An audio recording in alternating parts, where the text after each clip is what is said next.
mempersembahkan serial Sandiwara Radio Misteri Mak Rompang. Misteri Mak Rompang. Misteri Mak Rompang.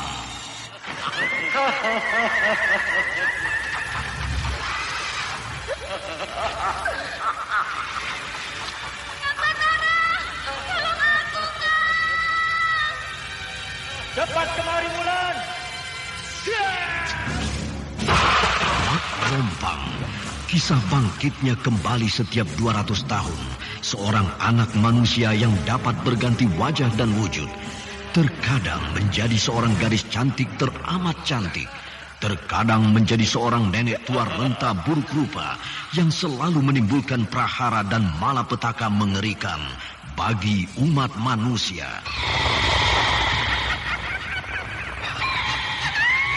Bahaya, kita dalam bahaya. Sudah, cepat tinggalkan tempat ini. Tunggu Kamira, aku mau menutup warung dulu. Jangan pikirkan warungmu, pikirkan nyawamu. Hei, menjauh. Tuk Tunggal bilang menjauh.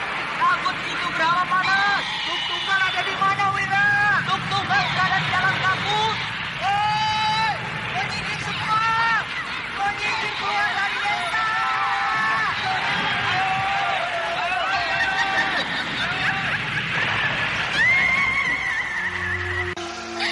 Kang Batara bicara sungguh-sungguh. Iya, karena saya mencintaimu, Wulandari. Mak Rompang diselingi pula tawa ria penuh canda serta kisah cinta kasih yang penuh dengan liku-pilu kehidupan dari dua insan manusia. Awas di belakangmu, Wulandari.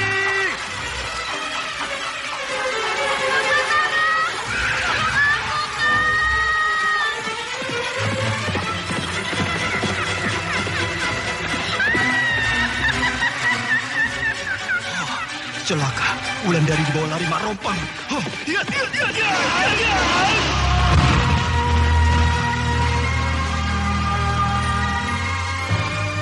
Didukung artis-artis terkenal Ferry Fadli, Yvonne Rose, Anna Sambayon, dan sederet bintang-bintang terkenal lainnya.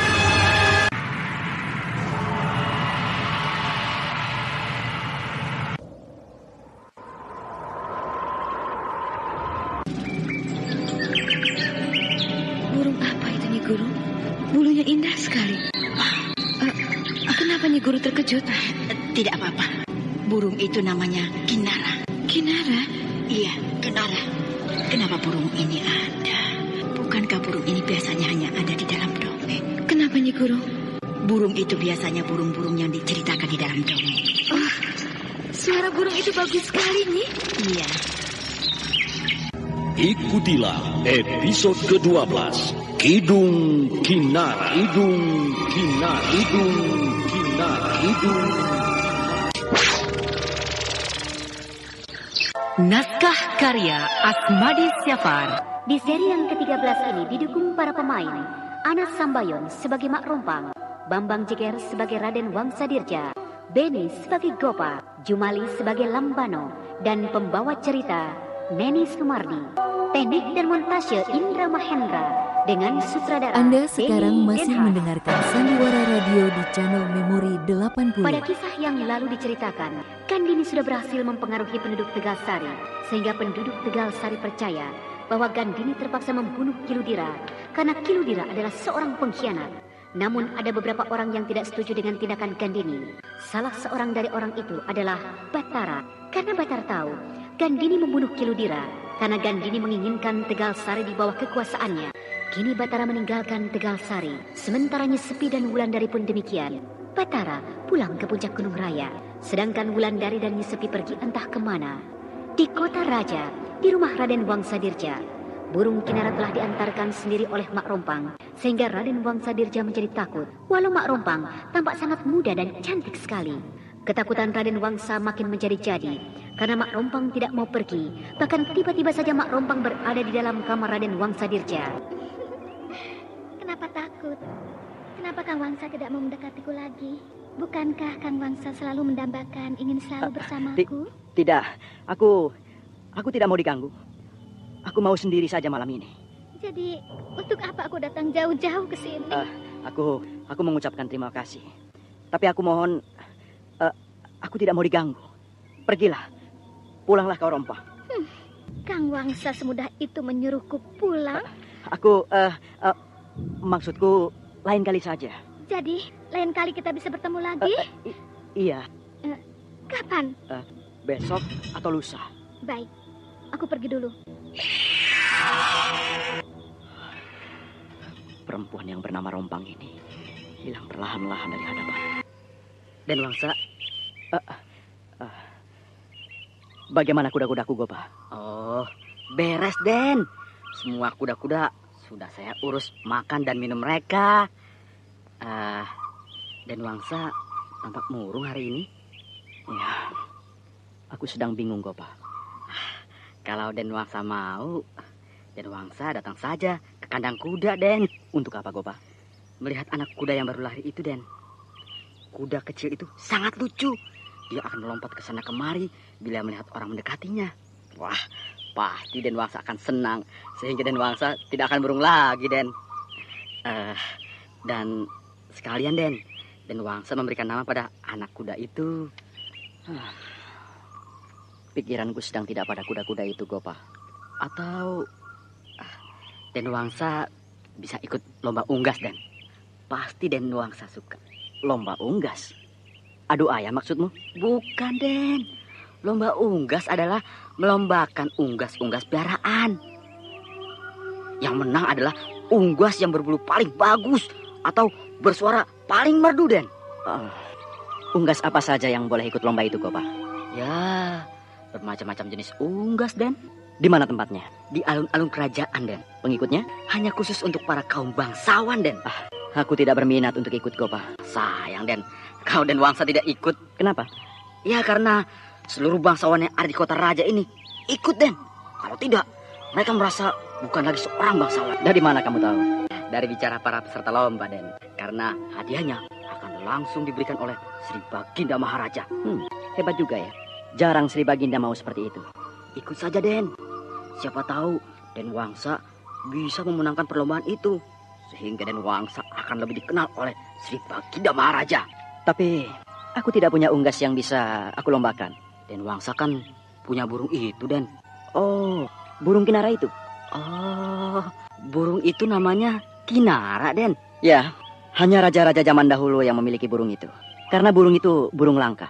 Sehingga nama burung kinara hanya kita dengar dari dongeng-dongeng. Wah, kalau begitu saya rasa ya, Den ya, Den Wangsa akan bisa menang bila burung kinara itu Den Wangsa sertakan dalam perlombaan. Kenapa begitu? Karena saya belum pernah melihat burung seindah itu, Den. Bulunya itu, Den. Wah, bagus. Tapi aku tidak mau burung itu diikutkan dalam lomba. Kenapa, Den? Burung itu baru saja aku miliki. Aku takut kalau Sri Baginda Maharaja memintanya. Kalau Sri Baginda Maharaja memintanya, ya berikan saja, Den. Bukankah itu suatu kehormatan untuk Den Wangsa? Bahkan juga untuk Yang Mulia Senopati. Atau Den Wangsa bisa berburu ke hutan mencari unggas yang lain. Bangsawan-bangsawan yang lain juga banyak yang pergi berburu ke hutan, Den, mencari unggas. Karena di antara mereka banyak yang belum memiliki unggas yang pantas untuk dilombakan. Kau benar, Gopa. Kalau begitu, biar burung kinara ini aku sertakan dalam lomba. Betul, Den. Jadi Den Wangsa setuju? Iya. Kalau begitu, Den Wangsa pasti bisa memenangkan lomba itu, Den. Ya, aku ingin memenangkan perlombaan itu. Supaya semua kaum bangsawan tahu bahwa aku mempunyai burung kinara yang berbulu indah dan bersuara merdu. Nah, kalau begitu akan saya urus burung kinara itu, Den. Uruslah. Tapi jangan coba-coba kau pegang-pegang dia. Jangan kamu keluarkan dari sangkarnya. Oh, mana berani, Den. Saya mengeluarkan binatang sebagus itu. Wah, kalau dia lepas, maka saya pasti cilaka. Nah, sekarang kamu bersihkan sekitar sangkarnya. Lalu beri makan burung kinara itu secukupnya. Den Wangsa, maaf, saya mengganggu lagi. Ada apa? Saya belum memberi makan burung kinara itu, Den. Belum kau beri makan? Iya. Oh ya, aku lupa. Burung itu makannya buah dewadaru. Dewadaru? Iya. Maaf, Den, saya baru mendengar nama buah seperti itu. Buah dewadaru itu harus dicari di hutan di tepi sungai Batanghari. Oh, jauh sekali, Den. Memang jauh. Tapi kalau kita menunggang kuda ke sana, maka akan cepat sampai.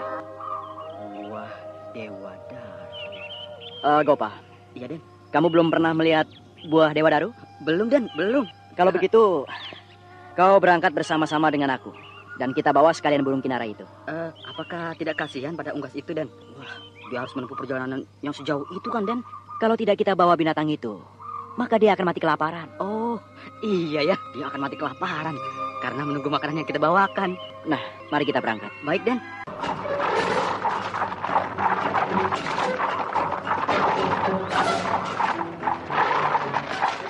Kita sudah akan sampai, Gopa. Di mana tepatnya, Den? Hutan ini teman.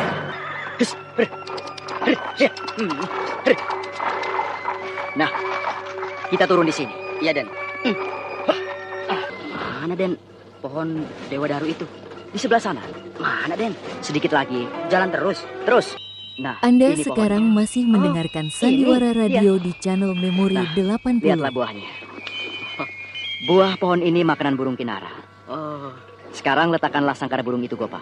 Lalu kamu naik dan petik buahnya. tapi susah, Den. Buahnya, itu berada di ujung-ujung dahan itu, Den. Coba dulu, baru bilang susah. Iya, Den, baik. Den, susah, Den. Buahnya terlampau jauh. Dekatkan lagi. Itu kan bisa dipetik. Sudah busuk, Den. Goblok kamu. Petik yang di atas kepalamu itu, Gopa. Iya, susah, Den. Terlampau tinggi. Tinggi. Ayo, petik saja. Iya. Saya coba, Den. Nah, kan bisa. Iya, hanya 5 buah, Den. Sekarang jatuhkan kemari. Iya, baik, Den.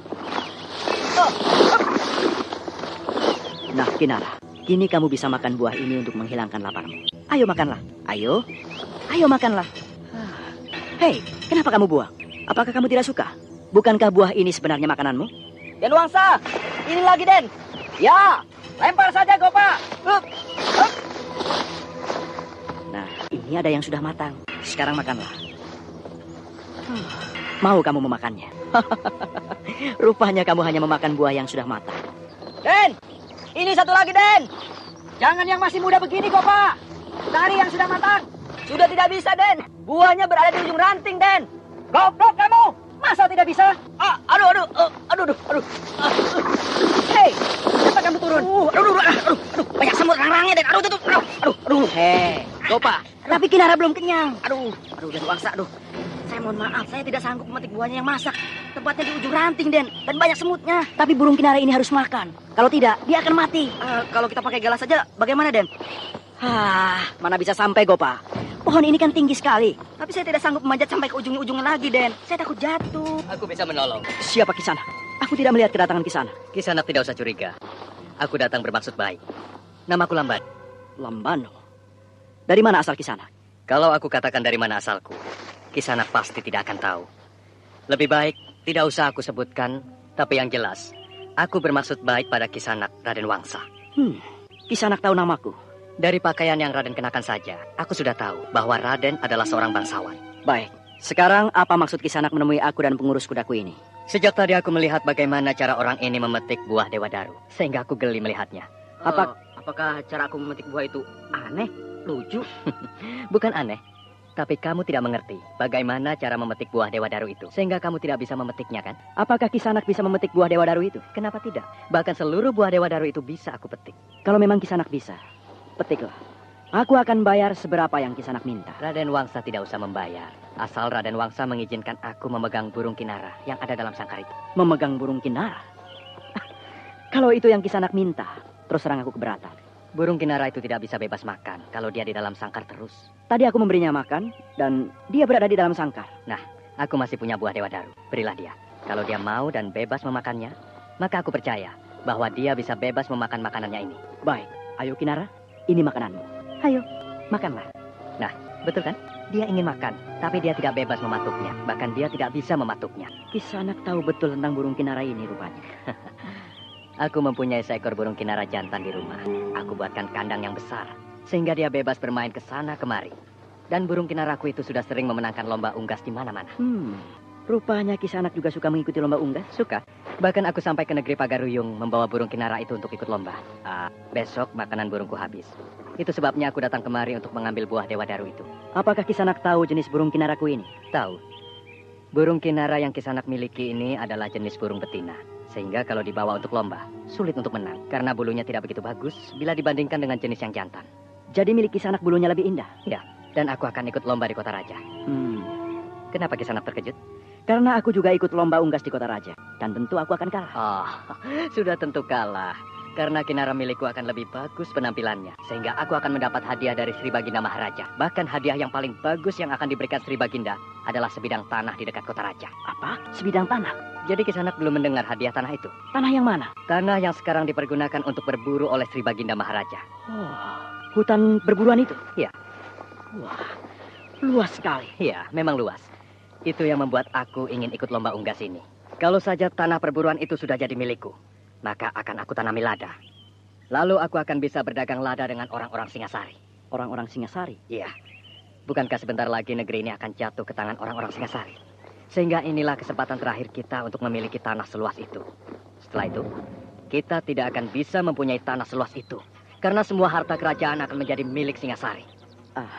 Aku juga ingin memiliki tanah seluas hutan perburuan itu. Kisanak tidak akan bisa. Karena akulah nantinya akan keluar sebagai pemenang lomba unggas itu. Raden Wangsa Dirja tampaknya tertarik dengan cerita yang disampaikan oleh Lambano. Padahal hadiah yang diceritakan itu tidak pernah ada. Lambano hanya ingin membujuk Raden Wangsa supaya burung kinara yang ada di dalam sangkar itu bisa dikeluarkan. Kopa, kita tidak akan bisa memenangkan lomba unggas itu kalau burung kinara milik laki-laki ini tidak bisa kita miliki. Rasanya saya belum pernah mendengar kalau pemenang lomba unggas itu hadiahnya hutan perburuan Sri Baginda Maharaja. Mungkin ada perubahan baru dari Sri Baginda Maharaja yang belum sempat kamu ketahui, Kopa. Mungkin juga, Den. Bagaimana? Mau Raden Wangsa aku ambilkan buah dewa itu? Buat apa lagi? Kalau burung kinaraku itu tidak bisa bersaing dengan milik Kisanak dalam lomba unggas nanti. Tapi burung kinara Kisanak itu sudah kelaparan. Dia harus diberi makan. Kalau tidak, dia akan mati. Aku akan memberinya makan. Tapi tidak ada lagi gunanya bagiku. Raden ini aneh. Kenapa tiba-tiba Raden tidak bersemangat lagi seperti tadi? Aku memelihara kinara ini untuk bisa memenangkan lomba. Tapi sekarang harapanku sudah habis. Karena Kisanak juga ikut dalam perlombaan itu. Karena Kisanaklah yang akan memenangkan lomba. Oh, jadi Raden Wangsa ingin sekali memenangkan lomba itu? Ya. Siapa yang tidak ingin memenangkan lomba? Kalau hadiahnya adalah hutan perburuan Sri Baginda Maharaja. Kalau begitu, aku bersedia menukarkan kinara jantan milikku dengan kinara milik Raden Wangsa ini. Karena aku tidak berminat dengan hadiah yang dijanjikan Sri Baginda Maharaja. Wah, Kisanak sungguh-sungguh? Sungguh-sungguh. Asal Raden Wangsa bersedia mengawinkan keduanya. Aku ingin sepasang kinara ini mempunyai keturunan. Karena burung ini burung langka, Raden. Baik. Silakan ambil burung betina ini. Dan berikan padaku kinara jantan. Baik, Raden. Tapi aku harus lihat dulu. Apakah kinara betina ini sehat? Karena dia sudah tidak makan selama 2 hari, kan, Raden? Ya. Sudah 2 hari ini dia tidak makan. Boleh aku lihat? Silakan. Tapi tidak boleh dikeluarkan dari sangkarnya. Bagaimana aku bisa melihatnya, Raden? Kalau burung ini tidak bisa aku keluarkan. Bagaimana aku bisa melihat sehat atau tidaknya kinara ini, Raden? Aku sudah dipesan oleh kawanku bahwa kinara ini tidak boleh dikeluarkan dari sangkarnya. Siapa yang bicara begitu, Raden? Rompang. Rompang. Ya. Terserah Raden Wangsa. Kalau Raden Wangsa berminat menukar kinara ini dengan yang jantan, maka Raden Wangsa harus merelakan aku melihatnya di luar sangkar. Tapi kalau tidak, ya terserah Raden Wangsa. Bagaimana, Kopa? Biarkan saja. Apalagi Raden Wangsa akan untung besar. Baiklah, Lambano. Keluarkanlah kinara itu dari dalam sangkarnya. Betul? Ya. Baik. Jangan takut. Kamu akan aku periksa. Apakah kamu masih sehat ataukah sakit? Nah, kamu sekarang sudah berada di luar sangkarmu. Ya, kembangkan sayapmu. Kembangkanlah. Bagaimana, Kisanak? Sehatkah burung kinara milikku ini? Tunggu dulu. Kinara ini tidak mau mengembangkan sayapnya. Kenapa dia tidak mau? Ya, itu pertanda dia sakit. Kalau begitu... Nah. Dia mulai mengembangkan sayapnya. Ya, teruskan. Ayo, teruskan. Terus kembangkan sayapnya, Kinara.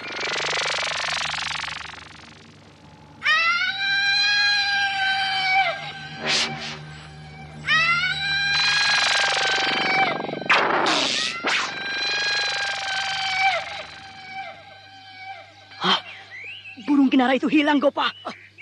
Itu dia, Raden. Burung kinara itu berada di angkasa bersama Lambano. Iya, kurang ajar. Kita tertipu, Gopa. Laki-laki itu menunggang burung kinara. Mereka terbang jauh, Raden. Mereka terbang masuk ke dalam awan. Apa yang harus kita lakukan, Gopal? Saya juga jadi bingung, Den. Saya tidak mengerti bagaimana caranya supaya burung kinara itu bisa kita dapatkan lagi. Nah, duduklah. Mungkin kamu lelah setelah lari begitu jauh. Apakah saya berlari tadi? Bukankah saya merasa terbang di angkasa? Memang, tapi sebenarnya kamu sedang berlari jauh sekali. Lihatlah, keringat di sekujur tubuhmu mengalir deras. Ya, saya memang sangat lelah. Tapi saya ingin kembali ke sana. Di sana dunia saya. Di sana saya merasa tentram. Sedangkan di dusun Karangangin ini asing bagi saya. Aku mengerti. Tapi kamu tidak mungkin kan hidup di sana dengan wujud sebagai Kinara. Kalau saja kamu bisa memberi makan buah Dewa Daru yang ada dalam tanganmu itu kepada Wulandari, maka kamu akan kembali seperti wujudmu semula. Sedangkan Wulandari akan berwujud burung Kinara menggantikan kamu. Saya tidak punya kesempatan untuk melakukan apa yang dimaui oleh Kakang Lambano. Bahkan saya malah tertangkap dan dikurung di dalam sangkar oleh Raden Wangsa. Kalau saja Kang Lambano tidak menolong saya tadi, maka saya akan mati lemah. Itu kesalahanmu. Karena kamu selalu dekat dengan mereka. Kamu selalu dekat manusia. Saya memang ingin sekali selalu dekat dengan Raden Wangsa. Karena saya ingin membalaskan sakit hati saya pada dia. Kamu tidak akan berhasil. Karena kamu berwujud burung, bukan berwujud manusia, seperti manusia. Nantilah, kalau kamu sudah kembali pada wujudmu semula, maka kamu bisa membalaskan sakit hatimu pada Raden Wangsa. Aku akan memberimu sebuah senjata. Iya, terima kasih. Nah, sekarang kamu akan aku utus lagi ke dunia sana.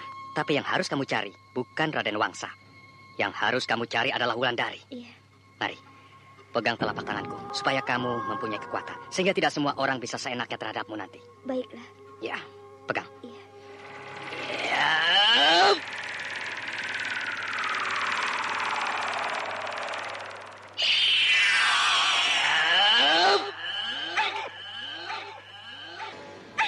Nah, sudah selesai.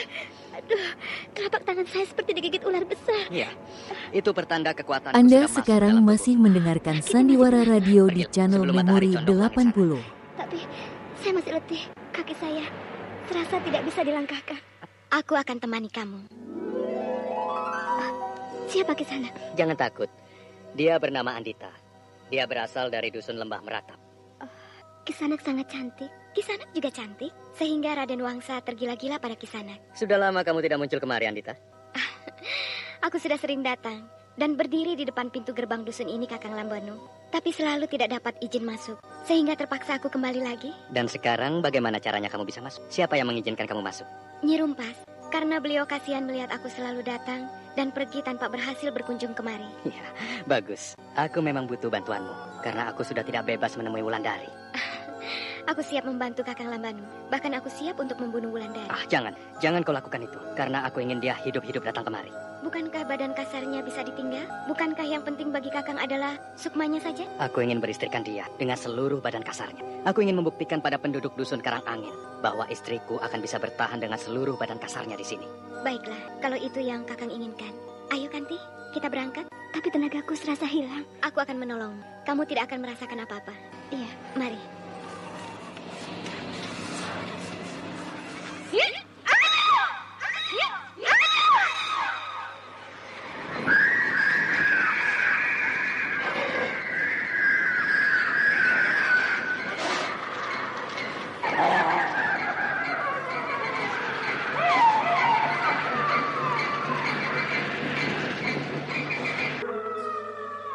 Sampai malam ini, Gopa belum juga kembali. Apakah dia tidak menemukan burung Kinara itu? Sedangkan lomba unggas itu tinggal beberapa hari lagi. Andai saja ada orang yang bisa menolongku, maka apapun syarat yang diajukan akan aku penuhi.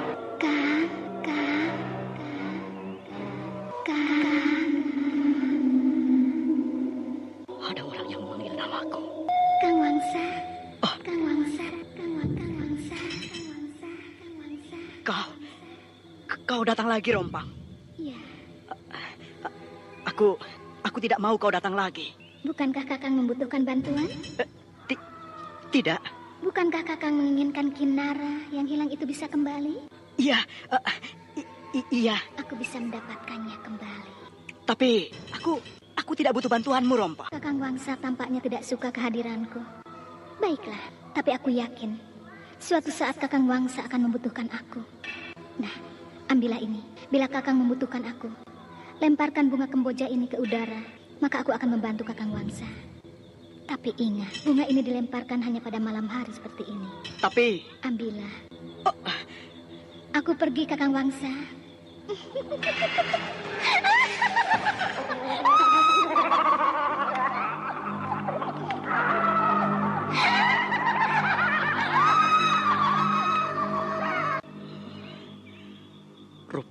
sudah berurusan dengan siluman. Den Wangsa.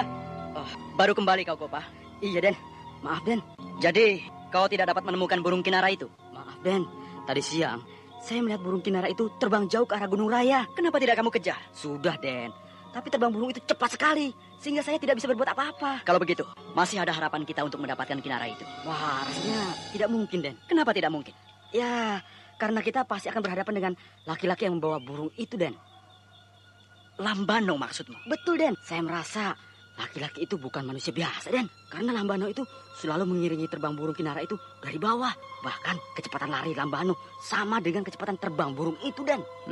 Aku juga sudah merasa bahwa laki-laki yang bernama Lambano itu bukan manusia biasa. Kita sedang berhadapan dengan makhluk-makhluk siluman yang bukan tandingan kita. Tapi apa oleh dia burung kinara itu, Den? Aku juga tidak tahu. Hanya aku penasaran. Karena lomba unggas itu sudah tinggal 3 hari lagi. Aki Patok, apa yang Aki lihat di bawah sana? Aku melihat sesuatu yang aneh, Batara. Aku melihat bentuk siluman. Cuma dia tidak berani naik kemari. Karena puncak Gunung Raya ini sudah berpagar gaib. Mana, Aki? Kau tidak akan bisa melihatnya, Batara. Kecuali kau bersemadi dulu. Siluman apa yang Aki lihat? Siluman burung. Bentuknya separuh manusia, separuh burung. Apa yang dilakukannya di lereng gunung ini, Aki? Entahlah. Tapi tampaknya dia baru saja menempuh perjalanan jauh. Sehingga nafasnya memburu. Kalau begitu, pasti siluman itu musuh kita. Ya, mungkin. Tampaknya siluman itu mempunyai kekuatan yang hebat, Batara. Bahkan di samping kirinya ada pengiring. Bagaimana bentuk pengiringnya itu, Aki? Yang di sebelah kiri, seorang perempuan. Sedangkan yang di sebelah kanan, laki-laki. Ketiganya menatap puncak gunung ini. Aki Patok kenal dengan mereka? Oh, tidak. Karena mukanya mereka tutupi dengan kabut. Kalau begitu, akan aku hubungi Kirabumi. Pasti Kirabumi tahu betul siapa mereka. Nah, mereka meninggalkan lereng gunung ini, Batara. Kemana mereka sekarang? Entahlah, tapi tampaknya mereka sedang mencari sesuatu. Mari kita kejar. Tidak ada jalan lain. Aku memang harus meminta bantuan pada Rombang. Aku tidak peduli dia datang dengan menakutkan. Aku harus minta bantuannya. Raden Wangsa Dirja berdiri di halaman rumahnya, menengadah ke langit malam. Sedangkan di dalam genggamannya ada kembang kemboja pemberian Mak Rompang. Sementara di kejauhan, lolong anjing terdengar mengerikan. Raden Wangsa Dirja mulai terperangkap dalam dunia siluman, sehingga tampaknya dia sulit untuk menghindarkan diri lagi. Kini Raden Wangsa Dirja berniat untuk memanggil Mak Rompang, karena burung kinara miliknya dibawa lari oleh Lambano. Sementara itu harimau tunggangan Batara yang bernama Aki Patok melihat burung kinara itu berhenti di lereng Gunung Raya. Burung itu dikawal oleh 2 makhluk, seorang berbentuk wanita, sedangkan yang satunya berbentuk laki-laki. Kini burung itu meninggalkan lereng Gunung Raya, sedangkan Batara dan Aki Patok mengikuti kemana burung itu terbang. Aku memang harus memanggil Rompang. Tidak ada pilihan lain. Kalau aku ingin tetap ikut lomba unggas, hanya dengan bantuan gadis yang bernama Rompang itulah, aku bisa mendapatkan kembali burung kinaraku. Hai Rompang, sesuai janjimu, bahwa kamu bisa dipanggil dengan melemparkan bunga kemboja ini ke langit malam, maka aku panggil kamu. Kias! Aneh. Bunga kemboja itu seolah-olah membentur benda keras di langit sana. Lalu terjadi kembang api yang hebat. Siluman apa dia itu sebenarnya? Sehingga bisa terjadi hal aneh seperti tadi. Aku melihat ada benda aneh turun dari langit.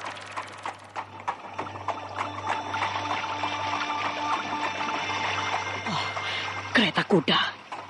Kereta kuda itu berlari di angkasa. Di belakang kereta kuda itu bertebaran ratusan burung gagak.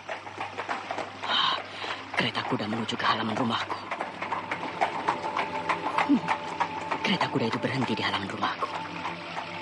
Pengawal-pengawal tidak satu pun yang melihatnya.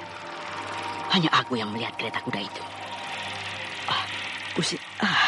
Kusir kereta itu memandangku dengan tajam. Raden, kemarilah. Kusir kereta kuda itu memanggilku. Dia tahu namaku. Raden Wangsa, kemarilah. Iya, Kisanak memanggilku.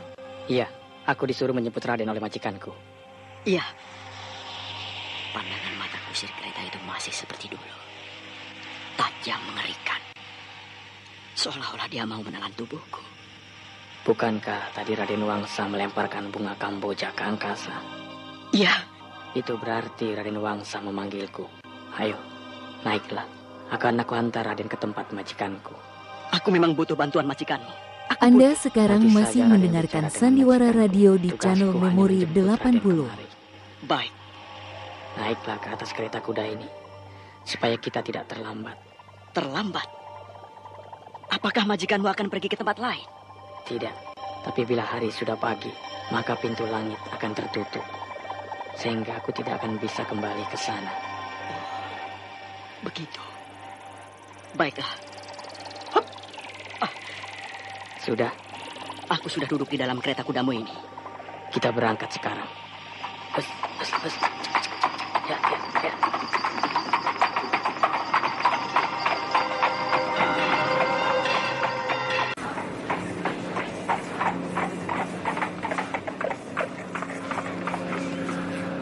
Turunlah.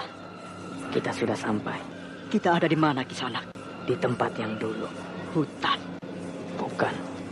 Di desa Sendangkala.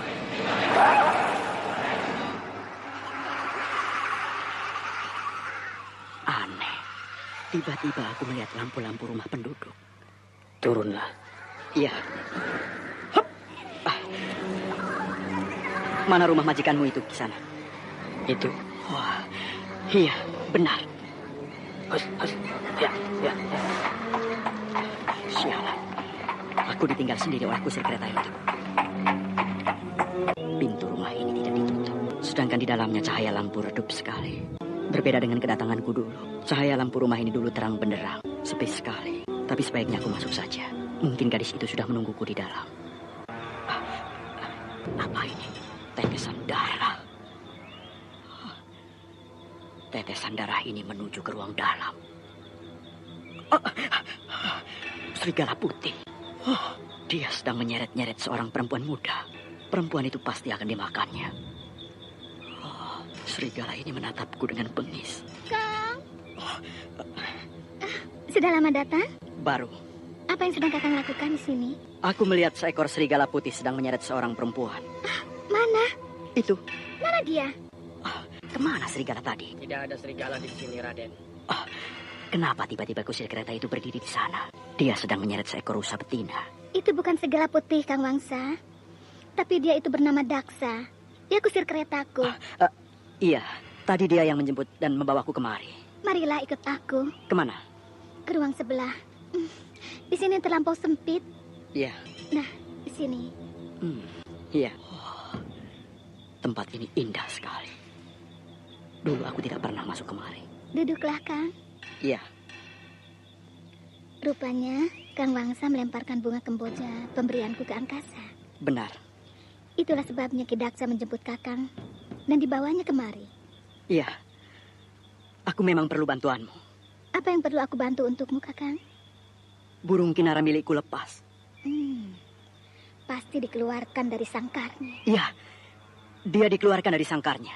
Kakang telah melanggar pesanku. Tapi bukan aku yang mengeluarkannya. Siapa? Orang lain. Oh, siapa orang itu? Lambano. Kurang ajar. Gadis ini marah. Mukanya mulai berkerut seperti perempuan tua. Kakang terlampau percaya pada bangsat itu. Hancurlah rencanaku. Kenapa kamu sampai kesal begitu? Karena rencanaku hancur. Rencana apa? Percuma aku katakan. Nah, aku datang kemari untuk minta tolong padamu menangkapkan burung kinara itu. Rasanya sudah sulit untuk bisa mendapatkan burung kinara itu. Karena kinara itu kini berada di tangan Lambano. Jadi, aku tidak bisa memiliki lagi burung kinara itu? Aku tidak tahu. Rompang, aku akan mengikuti lomba unggas di kota raja. Dan aku yakin, kinara itu akan memenangkan lomba. Aku tidak bisa menjamin apakah aku bisa menangkap kembali burung itu. Tolonglah, Rompang. Tolonglah. Aku datang jauh-jauh demi memohon pertolonganmu. Tolong hancurkan laki-laki yang bernama Lambano. Aku tidak menjamin. Pergilah, pergi. Jangan desak aku terus. Wajah perempuan ini berubah tua. Mukanya keriput. Sedangkan tubuhnya mulai bongkok. Pergi! Sebelum aku lempar kamu keluar. Iya. Ki Daksa. Ada apa? Tolong, Ki. Tolong antar aku ke kota raja. Aku tidak bisa. Bukankah tadi Ki Daksa yang membawaku kemari? Iya. Tapi Raden sudah membuat marah majikanku. Sehingga majikanku mengamuk seperti tadi. Membuat marah? Aku tidak pernah menyinggung perasaan majikanmu. Bukankah Raden Wangsa menyuruh majikanku menghancurkan Lambanu? Benar, Ki Daksa. Karena laki-laki itu yang mencuri burung kinaraku. Itu yang membuat majikanku marah. Aneh. Lalu bagaimana aku harus pulang? Kota Raja sangat jauh dari sini. Silakan Raden Wangsa pulang sendiri.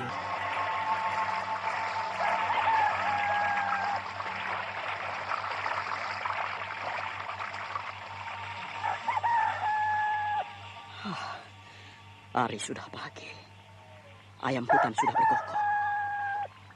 Hei, mana rumah itu? Kenapa tiba-tiba sekelilingku hanya hutan belantara?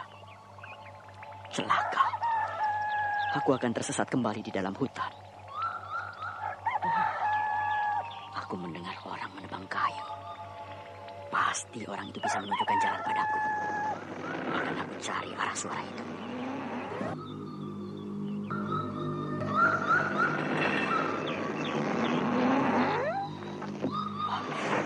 Kini suara orang menebang kayu itu semakin dekat. Ya, rasanya aku sudah bertambah dekat ke tempat orang penebang kayu itu. Oh, itu dia. Hei, Kisanak!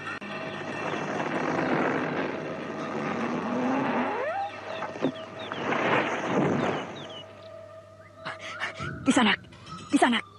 Apakah Kisanak mau... Orang ini lagi yang aku temukan. Kenapa Kisanak heran melihatku? Bukankah kita pernah bertemu? Iya, beberapa minggu yang lalu. Kalau begitu, apakah Kisanak mau menolongku? Menolong? Ada apa lagi? Apakah Kisanak tersasar lagi di dalam hutan ini? Iya, apakah Kisanak mau menolongku sekali lagi? Boleh. Apa salahnya? Tolong tunjukkan padaku jalan keluar dari hutan ini. Oh, baik. Kisanak terus saja berjalan. Bila Kisanak sampai di sebuah pohon beringin besar, maka Kisanak harus berbelok ke kanan. Lalu? Maka Kisanak akan sampai di tepi sebuah desa. Terima kasih Kisanak. Kisanak begitu baik padaku. Oh iya, kalau saya boleh tahu, siapa nama Kisanak sebenarnya? Namaku Rabumi. Rabumi. Apakah pekerjaan Ki Rabumi sehari-hari menebang kayu? Iya, kayu-kayu ini akan aku buat papan. Begitu. Baiklah Ki Rabumi. Aku akan berjalan seperti yang Ki Rabumi tunjukkan. Hati-hati, di dalam hutan banyak hal-hal yang bisa menjebak Kisanak. Terima kasih. Benar kata Ki Rabumi tadi. Itu dia pohon beringin besar. Dan aku harus berbelok ke kiri. Maka aku akan sampai di tepi sebuah kampung. Pohon beringin ini besar sekali. Nah, betul kan? Aku sudah melihat sebuah saung di sebelah kiri. Di atas saung itu ada seseorang sedang bermain kecapi. Pandai sekali perempuan itu memainkan musik kecapi. Suaranya terdengar sangat merdu. Perempuan ini masih muda, rambutnya panjang, dengan kulit yang kuning langsat. Sayang aku melihatnya dari belakang. Kalau dari depan, aku yakin perempuan ini pasti cantik. Dek. Ya. Oh, kamu? Raden Wangsa Dirja sangat terkesima ketika gadis itu membalikkan badannya. Karena gadis itu cantik sekali. Raden Wangsa pernah bertemu dengan gadis itu. Bahkan rasa-rasanya pernah berdekatan dengan akrab. Melihat kecantikan gadis itu, kembali timbul niat buruk Raden Wangsa. Dia mendekati gadis itu dengan senyum yang simpatik. Rasa-rasanya kita pernah bertemu. Iya. Jadi betul ya, kita pernah bertemu? Pernah. Tapi di mana ya? Kang Wangsa lupa? Ya, sungguh aku lupa. Tapi kalau kecantikan adik, Kakang tidak pernah melupakannya. Nama saya juga Kakang lupa? Ya, benar. Aku lupa. Sayang ya, tapi tidak pernah melupakan nama Kang Wangsa. Tapi Kang Wangsa lupa nama saya. Tunggu. Kalau tidak salah, adik ini namanya Surti. Siapa itu Surti? Bukan ya? Kalau begitu, adik ini bernama Wasti. Bukan? Bukan juga. Tunggu. Kalau begitu, nama adik ini Ranti. Iya, benar Ranti. Atau Jumna. Karsih. Atau, semuanya bukan. Pasti nama-nama gadis yang Kakang sebutkan itu bekas kekasih Kakang, bukan? Kalau orang seperti aku ini, siapa yang mau, Dek? Siapa nama adik yang sebenarnya? Kalau Kakang Wangsa bisa menyebutkan nama saya, maka saya bersedia menunjukkan jalan pulang. Kalau jalan pulang, aku sudah tahu. Tapi tunggu, adik tahu saya tersesat di dalam hutan ini? Dari cara Kakang berjalan saja, saya sudah tahu bahwa Kakang sedang tersesat di dalam hutan ini, betul kan? Iya, tapi Kakang sudah tidak tersesat lagi. Kakang sudah sampai di tepi hutan ini. Siapa yang bilang begitu, Kang? Itu kan tepi hutan ini. Mana tepi hutan ini? Tadi jelas aku melihatnya. Itu tandanya Kakang masih berputar-putar di dalam hutan ini. Masa? Betul. Dan adik ini juga tersesat di dalam hutan ini? Tidak. Lalu apa kerja adik di sini? Menunggu kakak, menunggu kakak saya sambil memetik kecapi ini. Kira Bumi tadi bohong. Dia bilang padaku bahwa aku sudah sampai di tepi hutan. Ternyata aku masih berada di dalam hutan lebat ini. Apakah kakakmu itu masih lama? Lama. Mungkin 2 hari lagi dia akan kembali. Karena dia sedang pergi berburu rusa. Wah, kebetulan. Kalau begitu, boleh aku temani adik di sini? Boleh. Asal Kakang tahu dulu nama saya. Bukan main. Gadis cantik ini membuat aku gemas. Wajahnya, kulitnya, rambutnya, betisnya. Semuanya menggemaskan. Apa yang Kakang lihat pada diri saya? Tidak. Pasti ada yang aneh pada diri saya. Sehingga Kakang melihat seperti itu? Tidak. Jadi Kakang belum juga tahu nama saya? Belum. Padahal dulu aku hafal sekali namamu. Karena aku bercita-cita ingin menjadi suamimu. Kakang jangan begitu. Sungguh? Jadi Kakang belum punya istri? Belum. Kakang Wangsa tidak bohong? Sungguh, tidak bohong aku. Sekarang Kang Wangsa ingat-ingatlah. Di mana kita bertemu? Nah, kalau aku ingat, bagaimana? Kalau Kang Wangsa ingat di mana kita pernah bertemu, saya bersedia menemani Kakang sampai keluar dari hutan ini. Umpanku mulai mengena. Kalau saja gadis ini bisa aku dapatkan, maka petunjuk Kira Bumi tadi tidak sia-sia. Walaupun aku tersesat, tapi aku mendapatkan sesuatu yang aku idam-idamkan. Kenapa Kakang Wangsa memandang saya lagi seperti tadi? Kamu cantik. Saya tidak mau dibilang begitu. Kamu memang cantik.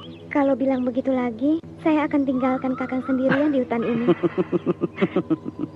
Baru kali ini aku bertemu seorang gadis yang marah bila dibilang cantik. Karena saya tahu maksud Kakang. Apa maksudku?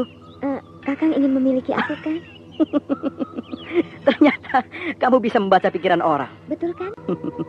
Iya. Saya tidak mau Kakang berpikir begitu. Jadi apa yang kamu mau? Sebutkan dulu di mana kita bertemu. Maka saya akan mengantarkan Kakang sampai ke tepi hutan ini. Sudahlah. Aku sudah tidak peduli. Apakah aku tersesat atau tidak? Bila aku selalu bersamamu, aku akan selalu merasa bahagia. Kang Wangsa ini selalu bicara menjurus ke sana. Aku sudah tidak peduli. Baik, Kakang sudah punya istri? Dari tadi kan aku sudah katakan bahwa aku belum punya istri. Kakang ingat kalau kita bertemu di sebuah pesta perkawinan? Pesta perkawinan? Iya. Pesta perkawinan yang mana ya? Ingatlah baik-baik. Kakang ingat kalau kita bertemu di sebuah pesta perkawinan? Pesta perkawinan? Iya. Pesta perkawinan yang mana ya? Ingatlah baik-baik. Ingat? Iya. Ingat. Di pesta perkawinan yang mana? Pada pesta perkawinanku di Kota Raja. Salah. Salah? Salah. Kita pernah bertemu di pesta perkawinan anak Kirekso. Anak Kirekso? Di mana ya? Ya, di Lubuk Mentilin. Gadis ini tahu kalau aku sudah punya istri. Betul kan? Kakang Wangsa menjadi pengantin prianya, sedangkan anak Kirekso yang bernama Gandini menjadi pengantin wanitanya. Aku tahu sekarang siapa gadis ini. Dia bernama Andita. Bahkan aku mengejar-ngejarnya dulu. Sehingga Gandini ditiduri oleh pesuruhku. Sampai Gandini hamil dan melahirkan. Sialan. Jadi Kakang sudah punya istri bukan? Aku ingat sekarang. Kamu yang bernama Andita kan? Betul. Dulu, aku memang pernah menjadi suami Gandini. Tapi aku tidak pernah hidup bersama dengan istriku itu. Karena dia telah menyeleweng dengan pesuruhku. Aku tahu. Bahkan anak yang dilahirkan Gandini bukan anak Kakang Wangsa. Kamu tahu? Tahu. Bahkan sampai sekarang Kakang Wangsa menutup-nutupinya bukan? Karena Kakang Wangsa malu. Malu karena kesalahan itu Kakang Wangsa yang merencanakannya. Bukan kesalahan pesuruh Kakang. Bahkan nama anak yang dilahirkan Gandini itu aku tahu. Namanya Gajapati bukan? Rupanya kamu banyak tahu tentang diriku. Karena Kakang Wangsa dulu mengejar-ngejar aku. Sehingga aku ingin tahu siapa sebenarnya Kakang Wangsa ini. Jadi, Kamu juga tahu bukan, bahwa sampai sekarang aku tidak beristri. Tahu, tapi kalau Kakang pulang ke kota raja, gundi Kakang Wangsa banyak sekali. Siapa yang bilang? Saya yang bilang. Bahkan saya tahu nama gundi Kang Wangsa itu satu persatu. Sialan gadis ini. Dia tahu semua rahasia hidupku. Betul kan? Betul. Tapi aku sudah tidak suka dengan mereka. Sehingga aku tidak pernah lagi menemui mereka. Lalu apa yang Kakang sukai? Aku suka gadis seperti kamu. Tidak rewel. Mau menunggu kakakmu berburu di hutan berhari-hari seperti ini. Aneh. Apa yang aneh, Andita? Kenapa Kang Wangsa mencoba merayu saya? Padahal di dalam hati kecil Kang Wangsa bukan begitu maksudnya kan? Aku sungguh-sungguh mencintaimu. Kalau tidak, dulu aku tidak akan mengejar-ngejar kamu. Saya tidak percaya. Apa perlu aku menyembahmu untuk menunjukkan bahwa aku benar-benar mencintaimu? Tidak usah. Mau kemana kamu, Andita? Mau menunjukkan pada Kang Wangsa jalan keluar dari hutan ini. Sama-sama dengan kamu? Ya. Tunggu aku. Nah, itu. Teruslah. Maka Kakang Wangsa akan menemukan sebuah kampung. Dan kamu? Tunggu aku, Andita.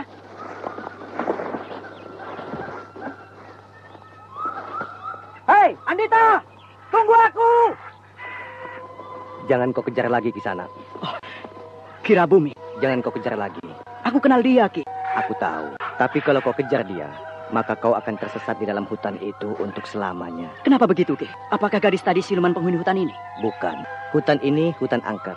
Sedangkan gadis itu sudah pulang bersama dengan kakaknya. Itu dia. Iya ya. Sudah kau lihat mereka kan? Sudah, Ki. Di mana Ki rumah gadis itu? Dusun yang tampak di dasar lembah itu. Oh, itu.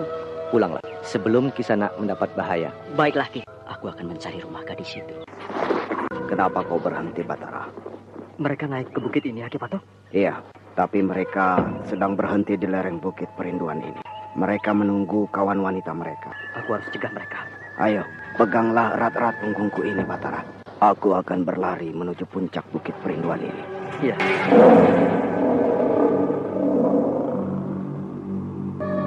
Kita sudah sampai, Batara. Mana mereka, Ki? Mereka masih menunggu di lereng bukit perinduan ini. Mereka tidak boleh menginjak puncak bukit ini. Kenapa begitu? Puncak bukit perinduan ini sakral bagiku dan bagi Wulandari. Aneh. Batara memandang ke bawah, ke jalan setapak yang berliku-liku. Jalan setapak yang pernah dilaluinya beberapa tahun yang lalu ketika dia mengejar Wulandari. Akhirnya Wulandari ditemuinya di situ. Di puncak bukit perinduan itu kembali terbayang oleh Batara. Terbayang pada saat-saat dia mengejar Wulandari naik ke puncak bukit perinduan itu. Wulandari. Kang Batara? Wulan, sudah hampir 1 bulan saya menyusul kamu. Baru hari ini saya menemui kamu. Saya sudah 1 hari menunggu Kang Batara di sini. Baru hari ini Kang Batara datang. Saya hampir putus asa, Kang. Menunggu saya?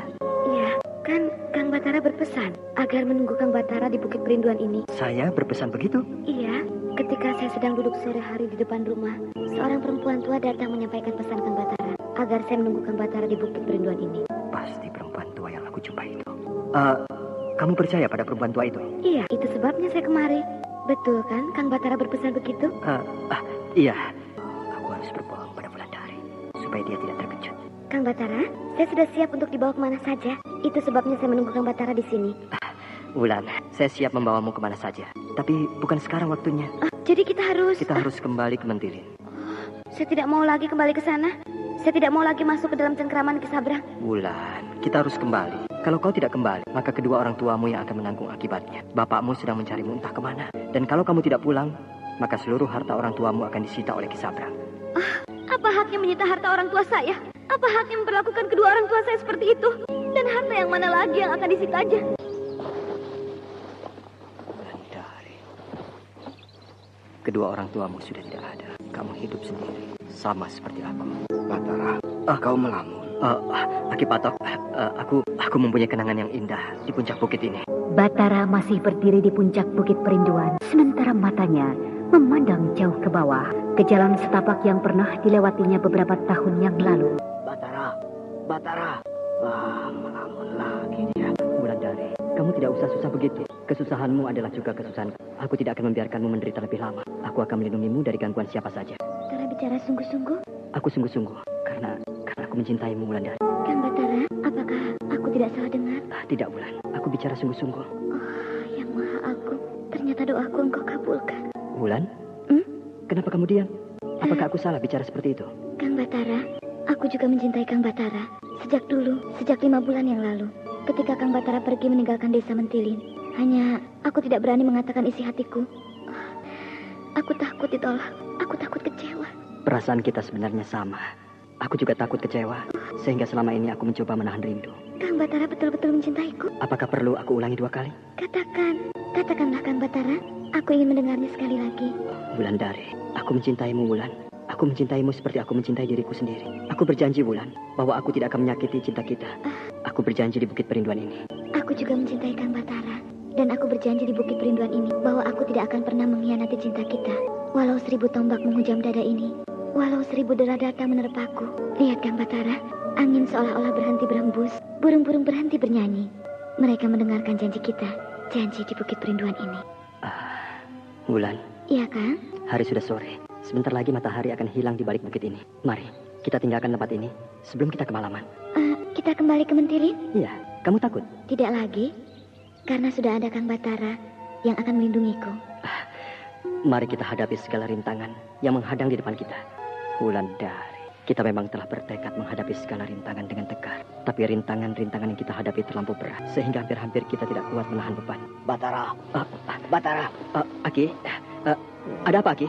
Kau melamun lagi rupanya. Iya, maaf. Tempat ini, puncak bukit ini sangat berkesan dalam hidupku. Itu sebabnya aku hanyut dalam lamunan masa lalu. Oh iya, aku maklum.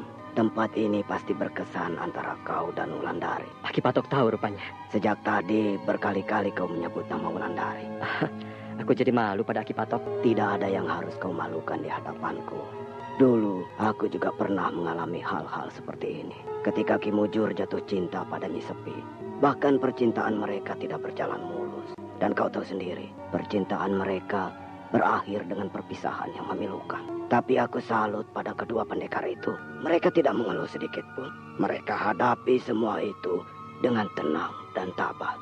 Walau aku tahu, di dalam hati masing-masing pasti bergejolak perasaan rindu yang bukan main. Kedua orang itu sudah ditempa oleh pahitnya hidup, Ki. Mereka sudah ditempa oleh Anda sekarang masih mendengarkan Sandiwara Radio di channel Memori 80. Sampai Ki Mujur menutup mata di lereng Gunung Raya. Bagaimana, Ki? Apakah sudah ada tanda-tandanya mereka akan naik ke puncak bukit ini? Belum. Mungkin mereka ragu karena kau ada di sini. Akhirnya kita kemari, Nyi Guru. Karena kebetulan kita melintasi daerah ini, Wulan. Tapi puncak Gunung Sumbing ini memang indah, Nyi Guru. Pantas kalau kakek guru memilih tempat ini untuk memperdalam ilmu. Apakah tempat ini masih ada pagar gaibnya, Nyi Guru? Sudah tidak ada. Nyi Guru, bunyi kecapi itu terdengar lagi. Bunyi kecapi itu sama dengan bunyi kecapi ketika kita melalui kaki gunung ini. Nyi Guru yakin kalau bunyi kecapi ini bukan bunyi kecapi yang sebenarnya? Ya. Dulu ketika kakek gurumu masih hidup, beliau pernah bercerita padaku. Nah, di sana, di atas batu itu beliau bercerita bahwa bunyi kecapi seperti yang sekarang terdengar ini bukan bunyi kecapi sebenarnya, tetapi kecapi yang dipetik oleh para siluman. Kita harus bersiap-siap, Wulan. Kita sedang diikuti oleh sesuatu makhluk. Saya sudah siap, Nyi Guru. Terasa olehmu sekarang bunyi kecapi itu, Wulan? Ya, Nyi Guru. Bunyi kecapi itu menyesakkan dada saya. Tampaknya pemati kecapi itu bermaksud menyerangmu. Karena hanya kamu yang merasakannya, sedangkan aku tidak. Iya, Nyi Guru. Dada saya semakin sesak. Jangan takut. Bersemedilah. Ya. Kau satukan pikiran dan rasa kita. Kau lawan suara kecapi itu. Sehingga kau akan terhindar dari luka dalam yang bisa membahayakan jiwamu. Iya, Nyi Guru. Bagaimana rasa badanmu sekarang? Sudah agak enakan, Nyi Guru. Tidak seperti tadi siang. Hampir-hampir aku tidak bisa bernafas. Tapi walau bagaimanapun, kita harus tetap waspada. Penyerangmu itu sedang menunggu kelengahanmu. Iya, Nyi Guru. Saya selalu siap. Di puncak gunung terasa sangat tentram, ya, Nyi Guru. Sementara jauh di bawah sana, orang-orang sedang perang, memperebutkan kekuasaan. Itulah dunia. Semakin hari sudah semakin tidak menentu. Tinggal kita yang tidak tahu menau ini, terseret ke dalam permainan mereka yang haus kekuasaan. Rasanya kalau kita terus di sini, kita tidak akan terseret, Nyi Guru. Sepintas lalu memang begitu. Tetapi kalau kita pikirkan lebih dalam lagi, kita sedang terseret ke dalam kekuatan itu. Buktinya, kita berada di sini untuk menenangkan diri dari arus yang sedang hebat itu. Dan kalau tenaga kita sudah pulih lagi, tentu kita akan masuk lagi ke dalam arus yang sedang bergolak di bawah sana. Iya, Kita sedang terseret di dalam arus yang kuat. Kita sekarang sedang menepi untuk mengambil nafas. Tapi, Nyi Guru, apakah tidak sebaiknya kita menghindar saja dari kekuatan yang sedang melanda negeri ini? Keinginanku juga begitu, Wulan. Aku ingin jadi pertapa untuk menghabiskan sisa-sisa hidupku ini. Tetapi apakah aku akan tinggal diam kalau negeri kita ini kacau balau? Walau aku tahu tenagaku yang tua ini tidak begitu diperlukan oleh mereka. Lalu apakah aku akan tinggal diam sementara Mak Rompang sedang mengaduk negeri ini dengan keganasannya? Iya, Nyi Guru. Kita memang serba salah. Ya, Wulan. Susah kita akan berbuat sekehendak kita, sehingga kita terpaksa mengikuti kemana arus membawa kita. Iya, Nyi Guru. Dulu, kakek gurumu juga sering duduk-duduk di sini bersama aku. Bila sinar bulan terang benderang begini, kami berbincang-bincang dari hal-hal yang biasa sampai hal-hal yang rumit. Bahkan kadang-kadang kami berlatih ilmu-ilmu baru yang diciptakan oleh kakek gurumu untuk menghadapi Mak Rompang. Kalau kakek guru masih hidup, tentu kita bisa menghadapi kekacauan ini bersama-sama. Ada apa nih? Kau lihat sosok tubuh yang berdiri itu? Oh iya, perempuan. Tubuh perempuan itu tidak ada bayangannya, walau sinar bulan terang benderang begini. Berarti sosok tubuh itu bukan manusia. Kau bersiaplah, Wulan, karena pandangan matanya sejak tadi menatapmu. Aku sudah siap sejak tadi, Nyi Guru. Berdirilah kamu, Wulandari. Aturlah nafasmu, jangan hiraukan panggilannya. Berdirilah, hadapi aku. Dia menyerang dengan tenaga suaranya. Wulan, suaranya sangat menusuk hati, sehingga kau bisa terluka dari dalam. Apakah kau takut padaku? Kalau kau sudah mantap, jawablah kata-katanya. Bahkan, kalau perlu hadapi dia dengan segala kemampuanmu. Hei, bangun dari dudukmu, atau aku lumat kau sekarang juga. Aku sambut tantangannya itu, Nyi Guru. Apakah kau sudah mantap? Sudah. Hadapilah aku. Aku akan menghadapimu. Kenapa kau masih tetap duduk di hadapan gurumu? Untuk menghadapimu, aku tidak perlu berdiri. Kurang ajar. Jangan kau hiraukan dia. Tetaplah bersemedi sambil menunggu serangannya.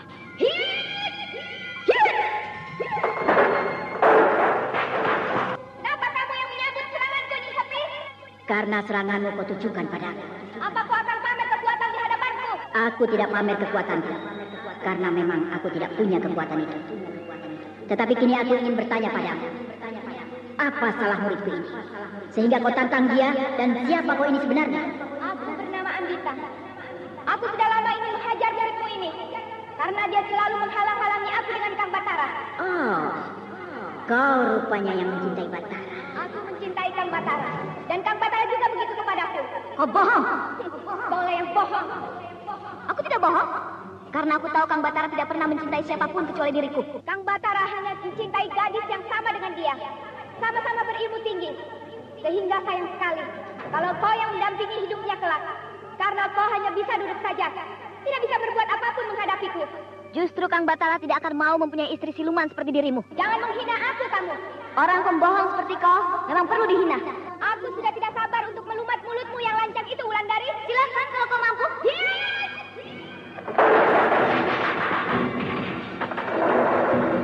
Kini perkelahian sudah dimulai. Andita menyerang Wulandari dengan dahsyat. Sementara gadis itu hanya duduk bersila sambil menyambut serangan yang datang. Serangan-serangan Andita datang bagai ribuan bintang yang jatuh dari langit. Sementara tangkisan-tangkisan Wulandari bagikan ombak laut yang membalik ke arah samudera luas. Serangan Andita berkelebat bagai sinar ribuan kunang-kunang. Serangan yang mengandung ilmu sihir, sehingga Wulandari betul-betul memusatkan pikiran dan ketangkasannya. Karena baru kali inilah dia menghadapi perkelahian dengan makhluk lain bukan manusia. Tapi gadis itu tampak tidak gentar. Dia benar-benar mengikuti petunjuk yang ada di dalam kitab dua mustika yang dipelajarinya. Sehingga tidak satupun serangan Andita yang menghantam tubuhnya. Melihat hal itu, Nyi Sepi tampak tersenyum. Dia bangga melihat muridnya itu sudah begitu jauh kemajuannya. Bangkit kamu. Jangan duduk bersila terus begitu. Setiap orang boleh saja memilih cara bertempur yang disukainya. Dan aku suka duduk bersila begini untuk menghadapimu. Kurang ajar. Nih lihat. kedua gadis yang sama-sama mencintai Batara itu terus bertempur. Keduanya sama-sama tangguh, keduanya sama-sama hebat. Namun cara bertempur Wulandari sedikit aneh. Gadis itu duduk bersila sambil merapatkan kedua belah telapak tangannya di depan dada. Sementara Andita menyerang dari segala jurusan. Bahkan bila Andita menyerang dari belakang, maka Wulandari bisa berputar menghadang ke arah lawannya. Sehingga Andita menjadi penasaran. Tidak ada celah yang bisa dia masuki untuk memberikan pukulan mematikan pada gadis cantik itu. Karena Wulandari sudah mempelajari dari kitab Dua Mustika. Di dalam kitab itu diajarkan bagaimana cara yang paling aman menghadapi siluman seperti Andita. Duduk bersila dengan pemusatan pikiran yang penuh. Duduk bersila dengan bersemedi sambil menunggu dan membalas serangan lawan. Perkelahian semakin seru, namun belum tampak tanda-tanda bahwa Wulandari akan kalah. Bahkan justru Andita yang tampak mulai letih. Karena cara dia menyerang sudah sangat dikenal oleh Wulandari. Perlahan-lahan namun pasti, Andita mulai terdesak. Karena Wulandari mulai mengeluarkan pukulan-pukulan andalannya yang sejak tadi belum pernah dipertontonkannya. Tiba-tiba bentakan terdengar, keduanya berhenti bertempur. Kamu memang tidak tahu diri. Untuk apa kamu serang dia? Untuk apa kamu sakiti dia? Karena dia sudah menyakiti hati saya, Ramanda. Pergi kamu. Aku sudah muak dengan tingkah lakumu yang sudah tidak bisa diatur lagi. Baik, Ramanda. Kalau sekali lagi aku jumpa hal semacam ini, kamu yang harus berhadapan dengan aku. Maaf, Ramanda. Anak tidak tahu aturan. Maaf, Nyi. Gadis itu anakku. Aku malu melihat tingkah laku anakku itu. Karena menyerang muridmu tanpa hal yang jelas. Iya, anakmu menyerang muridku. Karena anakmu menginginkan Batara jadi suaminya. Sejak dulu dia mencintai Batara. Padahal aku sudah berpesan bahwa hal itu sangat mustahil. Sangat tidak masuk akal. Apa boleh buat? Anakmu tampaknya sangat dendam terhadap muridku. Sehingga muridku terpaksa menghadapinya. Sekali lagi aku minta maaf atas tindakan anakku. Itu semua terjadi karena anakku terkesima melihat Batara. Pemuda itu memang gagah. Sehingga setiap orang pasti akan jatuh cinta pada dia. Dan kamu memang beruntung, Wulandari. Aku belum pernah melihat gadis secantikmu. Hanya dewi-dewi dari kayangan yang bisa menandingi kecantikanmu. Kira Bumi terlampau memuji aku. Padahal aku merasa tidak ada yang istimewa pada diriku. Kau terlampau merendah. Tapi sudahlah, aku harus berangkat. Dia hilang perlahan-lahan, Wulan. Iya, Nyi Guru. Kita sudah berhadapan dengan makhluk aneh. Apa iya gadis itu mencintai Batara, Nyi Guru? Bukankah bapaknya sudah bilang padamu bahwa kekasihmu itu sangat gagah, sehingga siapapun yang melihat Batara pasti jatuh cinta. Dan itu memang benar, Wulandari. Namun kau beruntung karena Batara sangat setia padamu. Gadis yang berkelahi denganku tadi cantik sekali, ya Nyi Guru. Gadis-gadis dari dunia sana memang cantik-cantik. Tetapi kalau yang buruk, maka mereka sangat buruk, sehingga hampir-hampir menakutkan. Den Ayu Gandini tampak sangat cerah pagi ini, Tembong. Aku juga belum pernah melihat Gandini cerah ini, Kiwista. Kiwista, dan terutama kau, Tembong. Ya. Pagi ini aku akan menyerahkan kekuasaan Tegalsari ke tanganmu. Dengarkan dulu. Iya. Setelah aku coba selama beberapa minggu ini, ternyata memegang 2 tempat dengan jarak yang cukup jauh ini memang merepotkan. Sehingga pagi ini aku berniat untuk menyerahkan kekuasaan Tegalsari ke tanganmu. Namun semua perintahku tetap berlaku di sini. Kamu hanya menjalankan kekuasaan sesuai perintah yang aku berikan. Bagaimana? Sanggup kamu? Sanggupkan saja, Tembong. Supaya kerja Den Ayu tidak terlampau berat. Aku memilihmu karena kamu adalah kawanku sejak kecil. Tidak ada orang bisa mengerti aku kecuali kawan dekatku seperti kamu. Bukankah ada Kiwista? Kiwista tidak boleh jauh dariku. Kiwista harus mendampingi aku di Mentilin. Ayo, terima saja. Kapan lagi kamu akan jadi orang besar kalau tidak sekarang ini? Tapi aku belum biasa, Ki. Kan ada Den Ayu dan aku yang akan membantumu. Bahkan semuanya Den Ayu yang akan mengatur. Kamu tinggal melaksanakan saja. Bagaimana? Sanggup? Ya, sanggup. Bagus. Selamat aku ucapkan padamu, Tembong. Ternyata kamu masih kawanku yang baik. Tapi bagaimana dengan penduduk Tegalsari ini? Sebentar lagi akan aku umumkan ke seluruh penduduk bahwa mulai hari ini aku telah mengangkatmu menjadi pemimpin Tegalsari. Iya ya. Kang Tembong, terima jabatan itu. Iya, Aneng. Aduh. Loh, kenapa kamu cemas? Harusnya kamu bahagia, Aneng. Aku takut, Kang. Kamu ini aneh. Seharusnya kamu bahagia menjadi istri seorang petinggi desa. Bukan cemas seperti ini. Aku merasakan sesuatu yang sulit aku katakan. Alah, katakan saja. Kenapa harus bingung? Nah, bicaralah. Keadaan sekarang sedang tidak menentu, Kakang. Mungkin saja besok atau lusa Singasari menyerbu kota raja, sehingga seluruh kekuasaan kerajaan akan jatuh ke tangan Singasari. Wilayah Tegalsari tentu akan termasuk di dalamnya. Nah, apa yang harus kita lakukan, Kang? Kalau Singasari merebut Tegalsari, tentu Kang Tembong, aku, anakku, Kirambat akan jadi tawanan Singasari. Alah, kamu bicara seperti penasihat raja. Sudahlah, urusan ini bukan urusanmu. Serahkan semua itu padaku. Yang jelas sekarang bahwa kamu sudah jadi istri petinggi Tegalsari. Iya, tapi aku masih tetap cemas memikirkan ini, Kang. Apa yang terjadi, Gopal? Entahlah, Den. Tapi orang-orang berlari-lari ke sana kemari. Orang-orang sudah gila barangkali. Apa yang mereka bingungkan? Kenapa mereka berlari-lari tidak karuan seperti itu? Bagaimana dengan lomba unggas itu, Gopal? Apakah jadi dilaksanakan hari ini? Belum ada keterangan lebih lanjut, Den. Batal? Entahlah, Den. Orang-orang itu berlarian ke arah keraton, Den. Coba panggil pengawal kemari. Iya, Den. Pasti ada sesuatu yang terjadi di dalam keraton.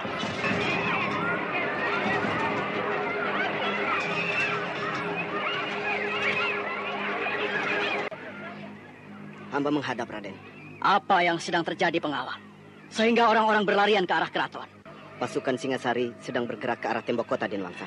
Ah, betul itu, pengawal? Betul, Den. Lalu, bagaimana dengan pasukan kerajaan? Sejak tadi malam, seluruh pasukan kerajaan sudah berjajar di atas benteng, Den. Pintu-pintu kota sudah ditutup. Celaka, celaka. Dan bagaimana dengan Ramanda Senapati? Yang Mulia Senopati sejak tadi malam sudah siaga, Den. Apakah pasukan Singasari pasti akan menyerbu kota raja ini? Tampaknya begitu, Den. Mereka telah mengepung kota raja dengan kekuatan hampir 50.000 pasukan.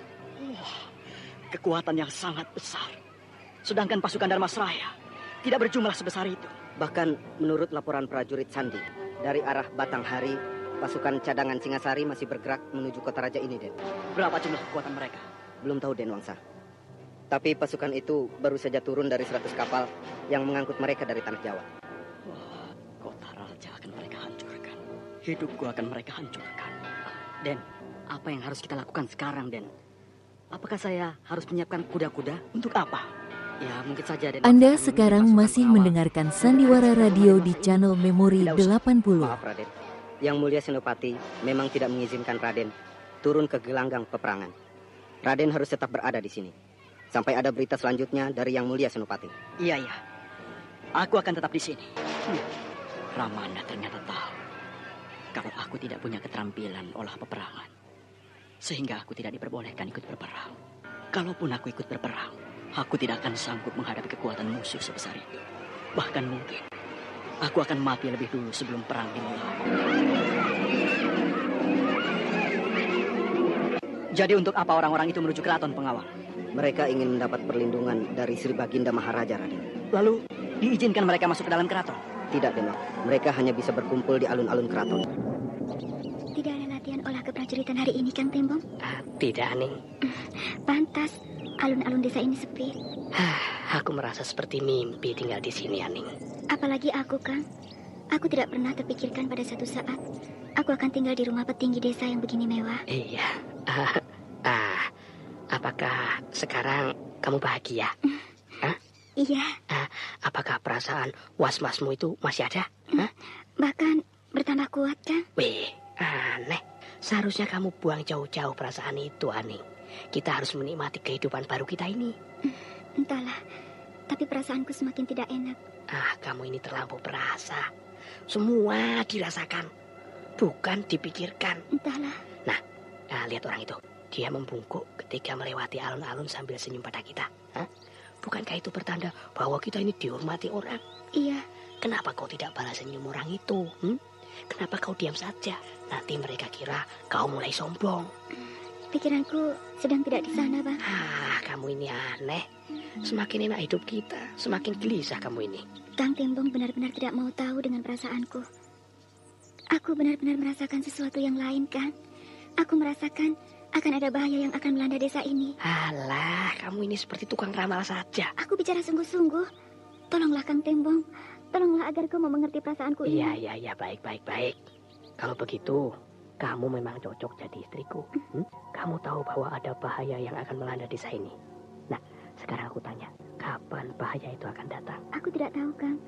Tapi rasa-rasanya ada bahaya yang akan datang kemari. Aneh. Ya sudahlah, jangan kau pikirkan terus. Nanti bisa gila kamu ini.